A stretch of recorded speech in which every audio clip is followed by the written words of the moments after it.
باللہ من الشیطان الرجیم بسم اللہ الرحمن الرحیم رب اشرح لی صدری ویسر لی امری واحلل عقدۃ من لسانی یفقہوا قولی اللہم صلی علی محمد وبارک وسلم۔ سورہ بقرہ آیت نمبر 107 ہے۔ الم تعلم ان اللہ لہ ملک السماوات والارض وما لکم من دون اللہ من ولی ولا نصیر۔ کیا آپ نہیں جانتے کہ یقیناً اللہ تعالیٰ ہی ہے، اس کے لیے آسمانوں اور زمین کی بادشاہت ہے، اور تمہارا اللہ تعالیٰ کے سوا نہ کوئی دوست ہے اور نہ کوئی مددگار۔ اللہ تعالیٰ یہ فرما رہے ہیں کہ آسمانوں اور زمین کی بادشاہت اللہ تعالیٰ کے لیے ہے، کیا یہ بات جانتے نہیں ہو؟ اور تمام اختیارات تو اللہ تعالیٰ کے پاس ہیں، اور تمہارے لیے قانون بدلنے کا اختیار بھی اسی کو ہے۔ تو اللہ تعالیٰ اپنے بندوں کا ولی اور مددگار ہے۔ جب اللہ تعالیٰ مالک ہے اور اللہ تعالیٰ ہی سارے فیصلے کرنے والا ہے، تقدیر کے فیصلے، یہ سارا کچھ اللہ تعالیٰ ہی کرنے والا ہے، تو پھر اعراض نہیں کر سکتے، کچھ بھی ہمارے بس میں نہیں ہے۔ اور ایسے ہی جو بھی شرعی احکامات ہیں، جو اللہ تعالیٰ نے حکم نافذ کر دیے ہیں شریعت میں، جو قوانین ہیں، اس پہ بھی اعتراض کرنے کا حق ہمیں نہیں ہے، بلکہ جیسے حکم دیا گیا ہے اس پر عمل کرنا چاہیے۔ اچھا، جس رب کا قانون آسمانوں اور زمین پر چلتا ہے، اسی رب کا قانون انسان کے لیے آیا ہے، یعنی وہی رب ہے نا جو آسمانوں اور زمین کو بنانے والا ہے۔ جب سورج کے اوپر اللہ تعالیٰ کا حکم چلتا ہے، آسمانوں پر اللہ کا حکم چلتا ہے، تو انسانوں پر بھی اللہ کا حکم ہے۔ تو خوب اچھی طرح سے جان لو کہ وہ حکم دینے والا اور بدلنے والا اللہ تعالیٰ ہی ہے، یعنی حکم بھی اللہ تعالیٰ دیتے ہیں اور بدلتے بھی اللہ تعالیٰ ہیں۔ اور اللہ تعالیٰ فرماتے ہیں، جیسے کہ اس سے ہٹ کے یہ بات ہے کہ جب قرآن پڑھا جائے تو توجہ کے ساتھ سنو۔ تو ہم نے اس بات کو اپنے اوپر لاگو کرنا ہے کہ ہم نے زبان اپنی بند رکھنی ہے اور سننا ہے۔ جب ہم آپس میں ڈسکشن کریں گے نا، تو پھر آپ لوگ ڈسکشن کریے گا۔ اور تمہارا اللہ تعالیٰ کے سوا کوئی دوست بھی نہیں اور نہ ہی کوئی مددگار ہے۔ اچھا، بات یہ ہے کہ اللہ تعالیٰ پر ہی اعتماد رکھنا ہے، ان کے پروپیگنڈے جو ہو رہے ہیں یہودیوں کے، ان سے متاثر نہیں ہونا، ان کو اپنے اوپر حاوی نہیں ہونے دینا، کیونکہ سہارا جو ہے نا تمہارا، وہ کبھی ٹوٹنے والا نہیں ہے۔ وہ جو سہارا ہے نا، وہ اللہ کا سہارا ہے، وہ کبھی بھی نہیں ٹوٹے گا، وہ کبھی بھی نہیں چھوٹے گا، وہ چھوٹنے والا ہی نہیں ہے۔ تو اللہ تعالیٰ اپنے بندوں کا ولی اور مددگار ہے، وہی نفع کے حصول میں مددگار ہے۔ جو بھی ہمیں چاہیے نفع مند چیز، اس کے لیے اللہ تعالیٰ ہی ہمارے مددگار ہیں، اور نقصان کو دور کرنے میں بھی اللہ تعالیٰ ہی مددگار ہوگا۔ اگلی آیت ہے آیت نمبر 108۔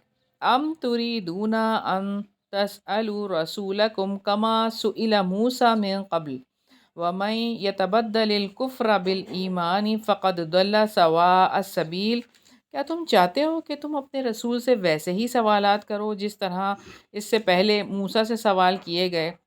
اور جو کوئی کفر کو ایمان کے بدلے میں لے لے تو یقیناً وہ سیدھے راستے سے بھٹک گیا۔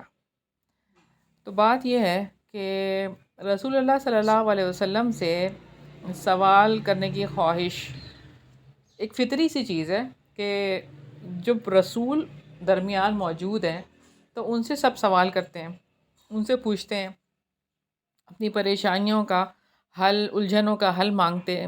ہر کوئی چاہتا ہے۔ آج بھی آپ دیکھیں، کوئی بھی آپ کو ملے تو آپ اس دین سے کوئی جڑا ہو زیادہ، تو آپ اس کے پاس چلے جاتے ہیں پوچھنے کے لیے کہ یہ مسئلہ ہے، آپ ذرا بتا دیجئے۔ تو رسول اصل میں وہ ہستی ہیں جس سے انسانوں کو درست طریقہ زندگی کا پتہ چلتا ہے۔ تو انسان کے ذہن میں ہر وقت یہ کشمکش رہتی ہے کہ صحیح کیا ہے اور غلط کیا ہے، یہ پتہ ہونا چاہیے۔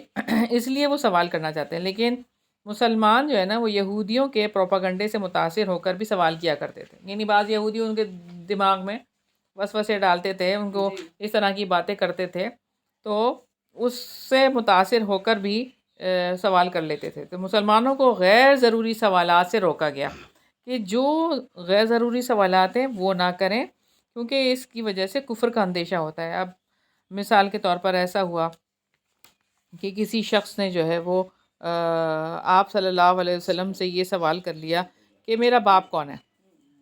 یعنی آپ اس دور میں آپ سوچیں کہ جب کہ یہ بات تھی کہ ظاہر ہے اسلام سے پہلے جاہلیت کا دور تھا اور اس طرح کے معاملات ہوتے تھے. تو اب یہ کہ یہ سوال ایک شخص نے کیا، پھر دوسرے نے بھی یہی پوچھ لیا کہ آپ بتا دیں میرا باپ کون ہے. تو اس پر آپ صلی اللہ علیہ وسلم کو بہت تکلیف ہوئی کہ ایسے سوال شروع ہو گئے. آپ صلی اللہ علیہ وسلم نے فرمایا کہ میں ایک ایک کے بارے میں بتا دوں گا کہ کس کس کا کون کون باپ ہے. تو اس پر حضرت عمر رضی اللہ عنہ گھٹنوں کے بل گر گئے، اور حضرت عمر رضی اللہ عنہ نے کہا کہ ہم آپ کی اس پہ راضی ہیں، آپ ہمیں مطلب اس طرح کی بات ہم نہیں پوچھیں گے، یعنی اس طرح سے. تو آپ دیکھیں کہ یہ سوالات کرنے سے کیا ملے گا؟ سوالات تو وہ کرنے چاہیے نا کہ جس سے آپ کے دین میں آگے بڑھنے میں مدد ملے، اور آپ جو ہے وہ اس کو صحیح پراپر طریقے سے دین کو حاصل کر سکیں، اس کے اوپر عمل پیرا ہو سکیں. عمل کے لیے آپ نے سوال کرنے ہیں.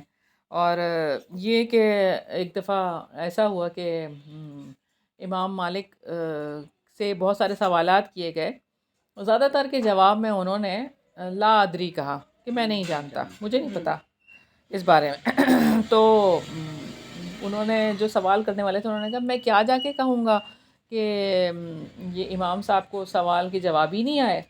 تو انہوں نے کہا کہ ہاں تم یہی جا کے کہنا امام صاحب کو مالک کو سوال کے جواب نہیں آئے. اس لیے کہ یہ بات کہہ دینا کہ مجھے نہیں آتا یہ آدھا علم ہے. ہاں یہ بات کہہ دینا کہ مجھے نہیں آتا. اچھا اب یہ کہ ہم بات یہی ہے کہ اگر آپ کو نہیں آتا تو آپ اپنی طرف سے کوئی جواب نہ دیں، صاف کہتے ہیں کہ مجھے نہیں آتا، مجھے نہیں پتا، اور میں تو طالب علم ہوں، میں کوئی اسکالر نہیں ہوں، میری تو زندگی ہی سیکھنے کے لیے ہے اور ہمیشہ ہمیشہ میں طالب علم ہی رہوں گی. اور رب العزت نے فرمایا اہل کتاب آپ سے سوال کرتے ہیں، یہ سورہ نساء میں یہ آیت ہے کہ اہل کتاب آپ سے سوال کرتے ہیں کہ آپ ان پر آسمان سے کوئی کتاب اتار لائیں. سو وہ تو یقیناً موسیٰ سے اس سے زیادہ بڑا سوال کر چکے ہیں. یعنی اہل کتاب کی بات کر رہے ہیں کہ یہ یہودی آپ سے یہ اس طرح کی باتیں کرتے ہیں اور مسلمانوں کو بھی مختلف اس میں ڈال دیتے ہیں. تو یہ تو ہے ہی ایسے ہمیشہ سے، یہ تو ہمیشہ سے ہی ایسی قوم ہے کہ موسیٰ علیہ السلام سے بھی انہوں نے اس طرح کے سوال کیے. انہوں نے تو یہاں تک کہہ دیا تھا کہ ہمیں اللہ تعالیٰ کو دکھا دیں. اتنی بڑی بات کوئی سوچ بھی نہیں سکتا اور انہوں نے یہ بات کر دی تھی. تو یہ تو ہیں ایسے، ان کی کیا بات ہے. محققین نے لکھا ہے کہ یہاں مراد ایسے سوالات کی ممانعت ہے جن کا مقصد محض اعتراض کرنا اور دین میں شدت پیدا کرنا ہو. یعنی محض اعتراض کے طور پر آپ سوال کیے جا رہے ہیں اور محض جو ہے وہ بات کو بڑھانے کے لیے سوال ہو رہے ہیں. اور مسلمانوں کو یہاں پہ تنبیہ کر دی گئی ہے کہ یہودیوں کی طرح کے سرکش سوالات مت کرنا اور غیر ضروری سوالات مت کرنا، کیونکہ اس سے پھر کفر کا اندیشہ ہو جاتا ہے، کفر میں پڑ جاتے ہیں. اور کثرت سے بھی سوال نہیں کرنے. سیدنا سعد بن ابی وقاص رضی اللہ عنہ سے روایت ہے، نبی پاک صلی اللہ علیہ وسلم نے فرمایا مسلمانوں کے حق میں سب سے بڑا مجرم وہ ہے، یہ غور سے سنیں، مسلمانوں کے حق میں سب سے بڑا مجرم وہ ہے جس نے ایسی چیز کے بارے میں سوال کیا جو حرام نہیں تھی مگر اس کے سوال کرنے کی وجہ سے وہ حرام کر دی گئی. تو اس لیے اس طرح کی باتیں جب کہ اس دور میں کہ وحی نازل ہو رہی ہے اور یہ کہا جا رہا ہے. اب ایک شخص نے اٹھ کر آپ صلی اللہ علیہ وسلم نے جب یہ بات بتائی کہ حج فرض ہے، ایک شخص نے اٹھ کر کہا کیا ہر سال فرض ہے؟ آپ صلی اللہ علیہ وسلم خاموش ہو گئے. کیونکہ آپ صلی اللہ علیہ وسلم اپنی طرف سے تو کوئی بات نہیں کہتے تھے، جب وحی کا انتظار کرتے تھے، وحی آتی تھی تو جواب ملتا تھا نا. تو پھر آپ صلی اللہ علیہ وسلم نے فرمایا کہ اگر میں ہاں کہہ دیتا تو ہر سال فرض ہو جاتا اور تم اس کو کر نہ پاتے. کیسے کر سکتے تھے؟ تو بات یہ ہے کہ ہم اس طرح کے سوالات نہ کریں کہ جس کی وجہ سے ہمیں دین پہ عمل پیرا ہونے میں مشکل پیش آ جائے. تو سوال کرنا علم کی ضرورت ہے، علم کے لیے سوال کیا جا سکتا ہے، مگر ایسی لا یعنی سوالات اور مطالبات جو کہ علم کے لیے نہیں ہیں، تو اس لیے ان سے بچنا ہے. اور وہ دور تو ایسا تھا کہ ظاہر ہے نزول وحی کا دور تھا، اس لیے. اور پھر یہ بات ہے کہ اللہ تعالیٰ بھی یہی فرماتے ہیں فَاسْأَلُوا اہل الذکر ان کنتم تعلمون، سو اہل علم سے پوچھ لو اگر تم نہیں جانتے. تو اس کا مطلب یہ پوچھنے کے لیے تو اللہ تعالیٰ نے کہا ہے، لیکن وہ باتیں جو شریعت کی ہیں اور تمہیں سمجھ نہیں آتی وہ باتیں اس طرح سے پوچھی جا سکتی ہیں. اور اللہ تعالیٰ نے سوالات برقرار بھی رکھے اپنی کتاب میں. یسألونک عن الخمر والمیسر، وہ آپ سے شراب اور جوئے کے بارے میں پوچھتے ہیں. یعنی اب یہ کہ یہ تو جینون سوال ہے نا، یہ تو آپ کے دین کے اندر ہے کہ پھر اس سے دین باقی رہے گا کہ نہیں، میں صحیح رہوں گا کہ نہیں. یتیم کے بارے میں پوچھتے ہیں آپ سے، یتیموں کا کیسا حق ہے، اللہ تعالیٰ نے پھر اس طرح سے بتایا. تو یہاں سے ہمیں جس چیز کا پتہ چلتا ہے وہ یہ کہ کثرت سوالوں کی انسان کو راہ راست سے ہٹا دیتی ہے، اور ایمان کی روش انکار کی روش میں بدل جاتی ہے. اور نزول قرآن کے دوران اگر ایسے سوالات کیے جائیں تو پھر امکان ہے کہ اگر وہ باتیں ظاہر ہو جائیں تو ہمیں بری لگیں، اور سوال کی وجہ سے حلال چیز حرام بھی ہو سکتی ہے. وَمَن يَتَبَدَّلِ الْكُفْرَ بِالْإِيمَان کی بات کی اللہ تعالیٰ نے کہ اس سے مراد یہ ہے کہ اگر ایمانی طریقہ کار سے ہٹو گے، یعنی اللہ تعالیٰ کے احکامات کی پابندی نہیں کرو گے، تو ایمان کے بدلے پھر کفر لے لو گے اور سیدھا راستہ آپ سے گم ہو جائے گا، سیدھا راستہ نہیں رہے گا. اس لیے اللہ تعالیٰ نے ایمان کو کفر سے بدلنے کا انجام گمراہی بتایا ہے. فَقَدْ ضَلَّ سَوَاءَ السَّبِيلِ، تو جس طرح بنی اسرائیل پہنچ چکے ہیں ایسے پھر آپ کام نہ کریں کہ ان کی جگہ پہ آپ بھی پہنچ جائیں. آیت نمبر 109 ہے وَدَّ كَثِيرٌ مِّنْ أَهْلِ الْكِتَابِ لَوْ يَرُدُّونَكُمْ مِّن بَعْدِ إِيمَانِكُمْ كُفَّارًا حَسَدًا مِّنْ عِندِ أَنفُسِهِمْ مِّن بَعْدِ مَا تَبَيَّنَ لَهُمُ الْحَقُّ فَاعْفُوا وَاصْفَحُوا حَتَّى يَأْتِيَ اللَّهُ بِأَمْرِهِ إِنَّ اللَّهَ عَلَى كُلِّ شَيْءٍ قَدِيرٌ. اہل کتاب میں سے اکثر لوگ چاہتے ہیں کہ کاش وہ تمہیں تمہارے ایمان کے بعد کافر بنا دیں اپنے دلوں میں حسد کی وجہ سے، اس کے بعد کہ حق ان کے لیے پوری طرح واضح ہو گیا. چنانچہ آپ معاف کر دیں اور درگزر کریں یہاں تک کہ اللہ تعالیٰ اپنا فیصلہ لے آئے. یقیناً اللہ تعالیٰ ہر چیز پر پوری قدرت رکھنے والا ہے. اب یہاں پہ یہ جو بات ہے کہ اہل کتاب کے حسد کی وضاحت فرمائی ہے اللہ تعالیٰ نے کہ وہ کیا چاہتے ہیں.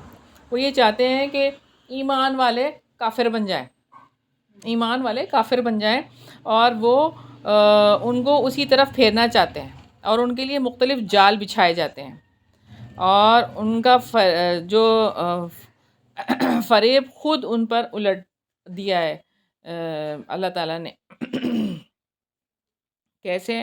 آپ دیکھیں اللہ تعالیٰ فرماتے ہیں سورہ آل عمران میں، اور اہل کتاب میں سے ایک گروہ نے کہا کہ دن کے آغاز میں تم اس پر ایمان لاؤ جو نازل کیا گیا، ان پر جو ایمان لائے، اور تم اس کی شام کو کفر کرو اور تاکہ وہ واپس لوٹ آئیں. یعنی صبح میں ان کے ساتھ ساتھ رہو جو ایمان والے ہیں، اور ان کو ہاں ہاں ہاں ہاں کرتے رہو، اور شام میں جب ان سے اچھی دوستی ہو جائے تو ان کو جو ہے وہ کفر کی طرف پلٹ دو.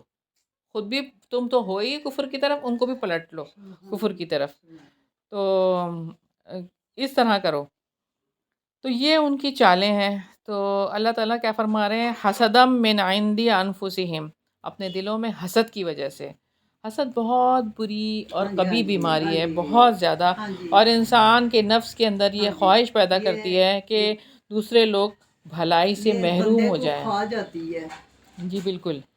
اور اہل کتاب کو یہ احساس تھا کہ وہ پہلے سے حق پر ہیں، کیونکہ ہم نے پہلے پڑھا ہے نا کہ یہودی کیا کہتے تھے کہ ہمارے دل تو علم کا مخزن ہے، تو وہ پہلے سے ان کے پاس بہت زیادہ ہے، وہ حق پرستوں کی بڑی جماعت بنی اسرائیل سے ان کا تعلق ہے، ان کے اندر تو پیغمبری ہی آتی ہے، اور اپنے آپ کو وہ اس کا جو ہے وہ مستحق سمجھتے تھے کہ ہمارے ہی پاس آئے گی پیغمبری، اس لیے یہ بات ناقابل برداشت تھی ان کے لیے کہ ان کے گروہ کے علاوہ اللہ تعالیٰ کسی اور جگہ پہ پیغمبر بھیج دیں، تو یہ ان کا بڑا حسد تھا، یہ بڑی جلن تھی ان کو۔ تو جب رسول اللہ صلی اللہ علیہ وسلم کو اللہ تعالیٰ نے آخری نبی کے طور پر مبعوث کیا تو یہودی اس وجہ سے حسد میں مبتلا ہو گئے، اور یہ اللہ تعالیٰ فرما رہے ہیں ایک اور جگہ پہ، اگر تمہیں کوئی بھلائی پہنچے تو انہیں بری لگتی ہے، اگر ہمیں کوئی بھلائی پہنچے مسلمانوں کو تو ان کو بری لگتی ہے۔ اور ایک اور جگہ فرمایا، یا وہ لوگوں سے اس پر حسد کرتے ہیں جو اللہ تعالیٰ نے انہیں اپنے فضل سے عطا کیا ہے، یعنی اللہ تعالیٰ کی مرضی، اللہ تعالیٰ نے جس کو جیسے دینا ہے، کسی سے حسد نہیں کرنا۔ پھر یہ بات ہے کہ اللہ تعالیٰ فرماتے ہیں اس کے بعد کہ حق ان کے لیے پوری طرح واضح ہو گیا، من بعد ما تبین لہم الحق، یعنی کہ اللہ تعالیٰ کی طرف سے جو کتاب آئی ہے اور جو رسول آیا ہے وہ جانتے ہیں کہ یہ حق ہے، یہ اللہ تعالیٰ کی طرف سے، لیکن اس کے باوجود بھی وہ کافر ہیں اور وہ حسد کرتے ہیں اور وہ نہیں مانتے۔ فاعفوا واصفحوا حتی یاتی اللہ امری، اللہ تعالیٰ فرما رہے ہیں آپ انہیں معاف کریں اور درگزر کر دیں۔ اللہ تعالیٰ نے ایمان والوں کو یہود کی برائیوں کے مقابلے میں عفو و درگزر سے کام لینے کا حکم دیا، یہاں تک کہ اللہ تعالیٰ کا حکم آ جائے۔ کہ اللہ تعالیٰ کتنا پیارا ہے۔ اور اللہ تعالیٰ فرما رہے ہیں اس کے بعد اللہ تعالیٰ نے جہاد کا حکم دے دیا، یعنی اہل ایمان نے ان میں سے کچھ مستحقین کو قتل کیا، کچھ قیدی بنا لیے گئے اور کچھ ملک بدر کر ڈالے، یہاں تک کہ اللہ کا حکم آ جائے۔ یعنی جب اللہ کا حکم سے مراد یہی ہے کہ جنگ، اس وقت تو اللہ تعالیٰ نے کہا آپ اس وقت خاموش ہو جائیں، خاموشی اختیار کریں اور ان کو معاف کر دیں، ان سے درگزر کریں اس موقع پہ، لیکن بعد میں جب موقع آیا تو اللہ تعالیٰ نے ان کو جہاد کا حکم بھی دیا کہ ان کے خلاف آپ جہاد کریں۔ اور پھر یہ کہ اللہ تعالیٰ نے ایک وقت مقرر کیا اور پھر ایسا ہوا کہ مدینہ کے گرد و نواح کے یہود برباد ہو گئے، کیونکہ کچھ قتل کر دیے گئے، کچھ مدینہ کے ارد گرد یعنی ان کے پاس سے نکال دیے گئے، جلا وطن کر دیے گئے۔ اور نئے اسلام لانے والوں کو یہودی بہکایا کرتے تھے اور ان کو اپنا یعنی اسلام چھوڑنے پر مجبور کیا کرتے تھے، اور یہ کہا کرتے تھے کہ جنت میں تو صرف یہودی اور عیسائی جائیں گے، تو تم مسلمان بن گئے ہو تو تم جنت میں تو نہیں جا سکتے۔ اللہ رب العزت نے ان کو یہ بھی کہا کہ معاف کر دیں، درگزر کر دیں، تو اللہ تعالیٰ کے احکامات کو بجا لاتے رہو، اور تمہیں یہ حکم دیا گیا ہے، یعنی کہ ان کی سازشوں کا مقابلہ اس وقت پہ نہیں کر سکتے جب اللہ تعالیٰ کا حکم آئے گا تو جب کریں گے۔ اور پھر یہ کہ ان اللہ علی کل شیء قدیر کی بات کی اللہ تعالیٰ نے کہ یقیناً اللہ تعالیٰ ہر چیز پر پوری قدرت رکھنے والا ہے۔ پہلے اللہ تعالیٰ نے مسلمانوں کو یہ بات کہی کہ آپ عفو و درگزر کریں اور معاف کر دیں، یعنی کہ مسلمانوں کا ایک انداز اللہ تعالیٰ یہ دیکھنا چاہتے ہیں کہ حسد اور سازشوں کے مقابلے میں اللہ تعالیٰ عفو و درگزر کو دیکھنا چاہتے تھے اور اللہ تعالیٰ معاف کرنے کو دیکھنا چاہتے تھے۔ تو اگر کوئی ہم سے بھی حسد کرے یا ہمارے خلاف کوئی پروپیگنڈا ہو، کچھ ہو، تو ہم کیا اس کے خلاف ہو جائیں گے؟ ہم اس جیسے بن جائیں گے کیا؟ نہیں۔ پھر یہی اللہ تعالیٰ بات سکھانا چاہ رہے ہیں ہم کو، آپ معاف کر دیں، آپ درگزر کریں ہاں جی صحیح اور آپ اپنا کام کریں، ہاں اور جب اللہ کا حکم آئے گا تو وہ کام بھی ہو جائے گا، یعنی اس کا بدلہ بھی ہو جائے گا۔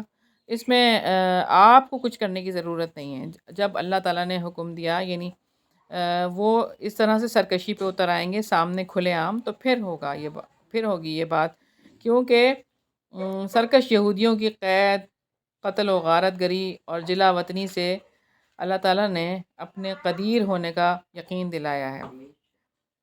تو بات یہی ہے، ہمیں سمجھنے کی ضرورت ہے کہ یہود نے جو مخالفت کی، عام لوگوں میں شبہات پھیلائے، مسلمانوں کو شبہات سے خود بچنے اور دوسروں کو بچانے کے لیے اللہ تعالیٰ نے یہاں پہ جو نصیحتیں کی ہیں، ایک تو یہ صاف الفاظ میں گفتگو کریں، ایسے الفاظ نہ بولیں جن سے کوئی برا پہلو نکل سکتا ہو، جیسے کہ ہم پیچھے سے دیکھتے آ رہے ہیں پچھلی آیتوں میں، اور جو بھی بات کہی جائے اسے غور سے سنیں اور سمجھیں، اور سوال اور جواب کے بجائے نصیحت کا مزاج پیدا کریں، اور حسد اور جلن میں مبتلا نہ ہوں، اور اپنے ایمان کی حفاظت کریں۔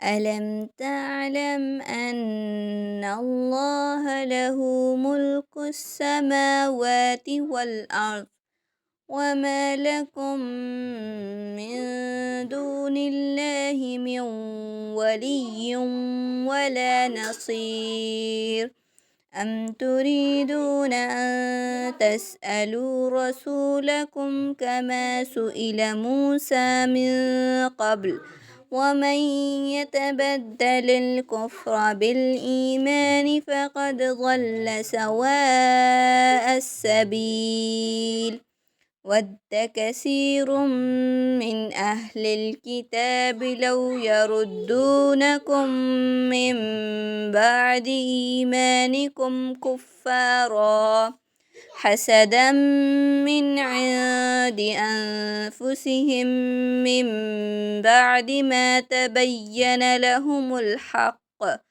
فاعفوا واصفحوا حتى يأتي الله بأمره إن الله على كل شيء قدير۔